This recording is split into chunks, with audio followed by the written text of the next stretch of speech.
Media మిత్రులకి నమస్కారం. ఈరోజు మాజీ ముఖ్యమంత్రి కేసీఆర్ గారు ఈరోజు ప్రమాణ స్వీకారం చేస్తున్న సందర్భంగా నేను ఇంచుమించు 11 గంటలకే ఇక్కడ రావడం జరిగింది. కానీ మీ యొక్క ఎవరైతే TV9 రిపోర్టర్ ఉన్నాడో ఆయనకు కండ్లు లేవు. మరి ఏదైతే అబద్ధం మాటలు చెప్తున్నారో మీ ద్వారా నేను వారికి చెప్తున్నా. ఒక దళిత ఎమ్మెల్యేని బట్టి నేను అటెండ్ కాలేదు, ఎమ్మెల్యే రాలేదు అని చెప్పడం కూడా సిగ్గుచేటు. నీకు నిజంగా నీకు ఒక మరి ఏదైతే ఇప్పుడు చేసినావో నీకు నేను యాజమాన్యాన్ని కానీ నీ మీద నేను అట్రాసిటీ కేసు పెట్టబోతున్నాను. జాగ్రత్త సుమా. నువ్వు TV9 రిపోర్టర్ ఎవడైతున్నాడో నీకు సిగ్గు శరమ ఏమని ఉండాలా.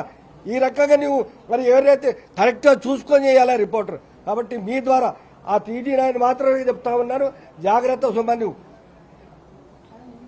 Okay, thank you. ఎవరు రిపోర్టర్